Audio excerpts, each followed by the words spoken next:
मेरे पापा जब मैं पैदा हुई थी तब भी उनकी वफ़ात हो गई थी। अच्छा। तो मेरी मामा तब माशाल्लाह तंदुरुस्त थीं, हुँ, तो हुँ। वो बस यही मेहनत मज़दूरी करके कुछ किसी के घर का काम वग़ैरह करके तो उन्होंने मुझे हाफ़िज़ कुरान बनाया। हुँ, तो फिर अब जो मेरा किराए का घर है, मैं उधर खुद अब बच्चों को पढ़ा रही हूँ। मेरी मामा की ख़्वाहिश थी कि जब मैं पढ़ जाऊँ तो मैं आगे बच्चों को तालीम दिया करूँ, तो इसलिए मैंने ये जब से मैंने पढ़ा हुआ है तो मैं तब से ही ये उनकी ख़्वाहिश पूरी करने पे लगी हुई हूँ। यही मेरा ठीक एक मिशन है। ठीक हो गया। क्योंकि मेरी मामा की ख़्वाहिश थी, तो हुँ, उनका यही था कि मैं हाफ़िज़ कुरान बनूँ। और दूसरी बात बेटी थी, और फ़ाइनेंशियल तौर पे भी ऐसे हालात नहीं थे कि स्कूल जाके पढ़ सकती हुँ, हुँ, या हुँ। मैं डॉक्टर इंजीनियर बन सकती। तो यही मेरी मामा का फ़ैसला था कि मैं मदरसा अपना बनाऊँ, इसलिए मुझे ठीक। मदरसे की सारी तालीम दी। 500 हज़ार मेरी फ़ीस है। हुँ, और हुँ। कुछ लोग ऐसे हैं जो ये फ़ीस भी नहीं दे सकते, हुँ, लेकिन हुँ, मैं हुँ। उनको फ्री में ही पढ़ा रही हूँ। ठीक क्योंकि हो मेरा गया। ये ख़्वाहिश है, मेरी मामा की ख़्वाहिश है, हुँ, हुँ, तो हुँ। इसलिए बस मुश्किल से ही गुज़ारा हो रहा है। तो अस्सलाम वालेकुम नाज़रीन, मैं आपका अपना मेज़बान ज़ुबैर राजपूत। हमारे साथ हाफ़िज़े कुरान एक बहन मौजूद हैं जो अपने बलबूते पे, अपने सर पे, अपनी मेहनत से 25 से 30 बच्चों को कुरान पाक की तालीम दे रही हैं।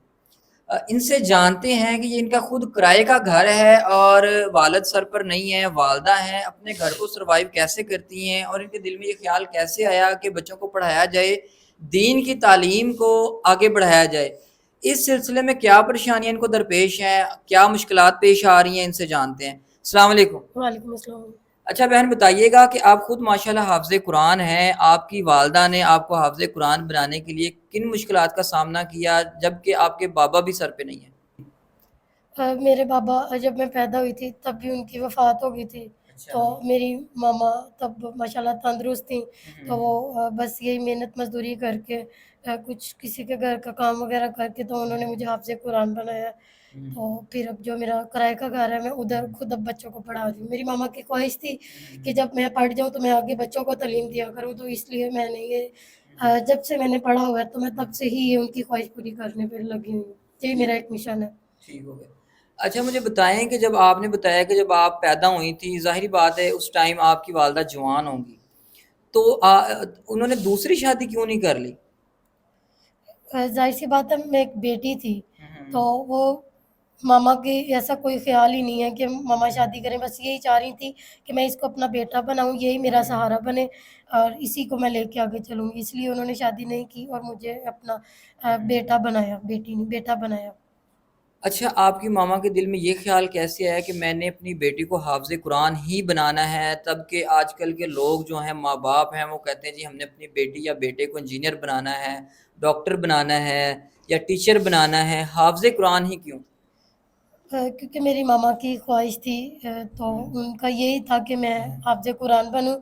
और दूसरी बात बेटी थी, और फ़ाइनेंशियल तौर पे भी ऐसे हालात नहीं थे कि स्कूल जाके पढ़ सकती हुँ, हुँ, या हुँ। मैं डॉक्टर इंजीनियर बन सकती। तो यही मेरी मामा का फ़ैसला था कि मैं मदरसा अपना बनाऊँ, इसलिए मुझे ठीक। मदरसे की सारी तालीम दी। ठीक हो गया। अच्छा जब आप ने कुरान हिफ़्ज़ कर लिया, आपकी वालिदा ने बहुत कुर्बानियाँ दी आपके लिए, शादी नहीं की हालाँकि वो यंग थी, जवान थी, शादी कर सकती थी, उन्होंने आपको पाला। ये दिल में ख़्याल कब आया कि मदरसा बनाया जाए और मज़ीद आगे बच्चों को दीनी तालीम दी जाए? ये जब मुझे उन्होंने मदरसे में डाला था, ये तब से हुँ, ही उनकी ख़्वाहिश थी कि मेरी बेटी जब पढ़ लिख के हिफ़्ज़ कुरान बनेगी, हुँ, मदरसे की सारी तालीम लेगी, हुँ। तो मैं इनको अपना जामिया बना के दूँगी और ये जामिया में ही बच्चों को पढ़ाएगी।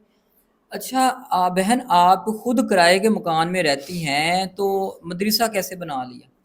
मैं उसी किराए के घर को मतलब छोटा-सा एक हमारा हुँ, घर है, हुँ, और हुँ। उसी को ही मैं मैनेज कर रही हूँ। मैनेज इस तरह कर रही हूँ अच्छा। कि 25-30 मेरे पास बच्चे हैं, कोई हुँ, 1000-1500 फ़ीस है, हुँ, और हुँ, 500 हज़ार मेरी फ़ीस है। हुँ, और हुँ, कुछ लोग ऐसे हैं जो ये फ़ीस भी नहीं दे सकते, लेकिन मैं हुँ। उनको फ्री में ही पढ़ा रही हूँ, ठीक क्योंकि हो मेरा गया। ये ख़्वाहिश है, मेरी मामा की ख़्वाहिश है। हुँ, तो हुँ। इसलिए बस मुश्किल से ही गुज़ारा हो रहा है, तो ठीक हो इसको गया। मैं लेके चल अच्छा रही हूँ। अच्छा बहन 25 से 30 बच्चे आपके पास आ रहे हैं जिनमें से मेजॉरिटी आपने कहा फ्री ऑफ कॉस्ट गरीब फैमिलियों के बच्चे हैं जो फीस नहीं दे पाते। दूसरा जब वो बच्चे आते हैं ज़ाहिर बात पंखे के नीचे बैठते हैं, पंखा भी चलता होगा, लाइटें भी चलती होंगी और आपके घर के अखराजात बढ़ जाते होंगे। तो इनकम सोर्स तो आपका कोई है नहीं है, तो कैसे मैनेज करती हैं? बिजली का बिल कैसे पे करती हैं? किराया कैसे देती हैं? क्या करती हैं? किराया मेरा 10,000 रुपये है हुँ, और 1 से 2 भाई जो थे मतलब मेरी हेल्प चैरिटी में, वो हुँ, मेरी हेल्प करते थे। ऐसे हुँ, कि मेरा 10,000 20,000 चलो जितना उनको अल्लाह ने दिया था हुँ, उसमें हुँ, से मुझे देते थे। हुँ, 10,000 तो किराया निकल जाता है, उसके ठीक है। बाद बिजली के इतने बिल, हुँ, खाना और फिर बच्चों को 2 टाइम पढ़ने आते हैं, सारा हुँ, सिस्टम देख के मैं इसीलिए मीडिया पे आई हूँ कि हुँ, अल्लाह का नेक दिल इंसान मेरी मदद करे। हुँ, क्योंकि अगर बच्चे पढ़ेंगे हुँ, और इनको भी सवाब मिलेगा क्योंकि वो हुँ, दुआएँ देंगे। तो इसलिए ठीक मैं हो गया, चाहती हूँ कि कोई नेक दिल इंसान मेरी मदद करे। ठीक हो गया। अच्छा बहन, माशाल्लाह आपकी वालदा आपके साथ इधर आई हुई हैं रिकॉर्डिंग पे, और उनकी ख्वाहिश तो होगी ना, मेरी बेटी जवान है, हाफ़िज़ कुरान है अल्हम्दुलिल्लाह, तो कोई रिश्तेदारी में कोई रिश्ता आपने आपकी वालदा ने किया है या कोई शादी के क्या मामलात हैं? वो फ़िक्र तो करती होंगी कि मेरी जवान बेटी है, शादी के काबिल है, तो मुझे अब शादी करनी है और पैसे पास नहीं है, किराए का घर है। क्या सोचती हैं आपकी वालदा इस पर? जी, फ़िक्र तो है लेकिन अभी ये है कि मैं सबसे पहले यही चाह रही हूँ हुँ, कि इस हुँ, मदरसे को थोड़ा-सा बड़ा करूँ, हुँ, अपना हुँ, एक बड़ा घर अपना नहीं चलो रेंट पे ही, हुँ, तो हुँ, इतनी मेरी हेल्प हो जाए कि मैं रेंट या गिरवी पे घर ले लूँ। हुँ, घर लेके फिर कोई अल्लाह का नेक दिल इंसान जो हुँ, मेरी इस ख़्वाहिश को ता क़यामत लेके चलेगा मेरे साथ, तो मैं हुँ। उससे फिर शादी भी कर लूँगी। अच्छा मुझे आप ये बताएँ, आपने कहा कि नेक दिल इंसान जो आपके मदरसे में हेल्प करे और आपको घर वगैरह का कोई अरेंजमेंट मदरसे का अरेंजमेंट कर दे, तो उससे आप शादी कर लेंगी। रिश्तेदारी में क्यों नहीं करेंगी? रिश्तेदार नहीं है, आपको पता है कोई गरीब एक एक वक़्त हुँ, की जो हुँ, रोटी नहीं खा रहा, वो हुँ, गरीब के कोई कैसे ताल्लुक़ रखेगा? कोई भी ठीक है। रिश्तेदार नहीं पूछता। तो रिश्ता मतलब कोई मतलब गरीबी की वजह से आपके रिश्तेदारों में रिश्ता करने के लिए तैयार ही नहीं है। जी, गरीबी की वजह से। अच्छा, अगर जिस तरह आपने ज़िक्र भी किया है कि अगर कोई हमारे व्यूअर्स में से आपसे राब्ता करे, वो कि जी मैं आपको मदरसे की जगह लेके देता हूँ, मदरसा भी बना के देता हूँ, घर भी सेपरेट बना के देता हूँ और आपकी जो ज़िंदगी ज़रूरियात की चीज़ें हैं वो पूरी करूँगा, और वो आपसे शादी की ख्वाहिश रख ले, निकाह की ख्वाहिश रखे, तो फिर जी, मैं कर लूँ इनसे। कोई डिमांड आपकी? नहीं, कोई डिमांड नहीं है, सिर्फ़ 2 टाइम की रोटी दे दे, हुँ, इज़्ज़त करने वाला हो हुँ, हुँ, और हुँ। ये मेरी ख्वाहिश पूरी कर दे बस। अच्छा।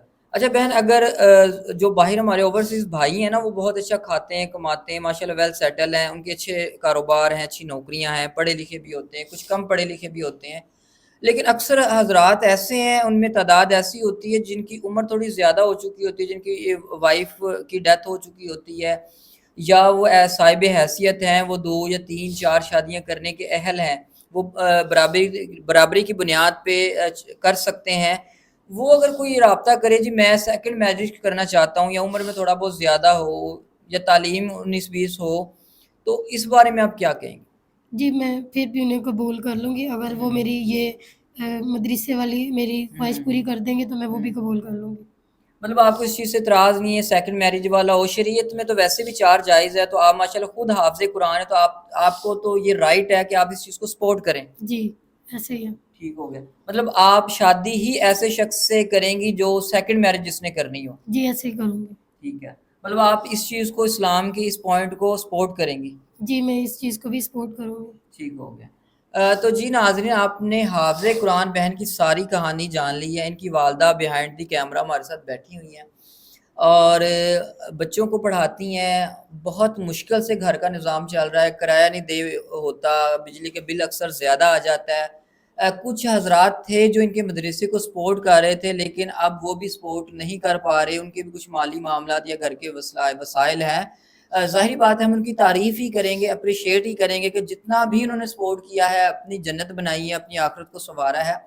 और अगर आप भी चाहते हैं कि इस बहन को सपोर्ट किया जाए, तो नाज़रीन स्क्रीन पे नंबर चल रहा है, उस नंबर पे राब्ता करें। आप चैनल नंबर पे भी राब्ता कर सकते हैं। कोई शख़्स अगर शादी के लिए राब्ता कर रहा है, तो वो हमारे चैनल नंबर पर राब्ता करेगा, क्योंकि नाज़रीन एक शरीफ घर की जो औरत होती है, उसके लिए ये बहुत ज़रूरी होता है कि कोई ऐसा शख़्स उससे शादी करे जो ज़िम्मेदार और ईमानदार और लॉयल हो। तो ये चीज़ जो है हमारे इदारे की ज़िम्मेदारी होती है कि हमारे ज़रिए ये वीडियो बन रही है, और ये हमारे इदारे की ज़िम्मेदारी है कि इस उस शख़्स की हम तहकीकात करें, मालूमात लें कि वो शख़्स इनके काबिल है या नहीं। तो नाज़रीन इसी बात के साथ अपने मेज़बान को इजाज़त दीजिएगा। अल्लाह निगहबान।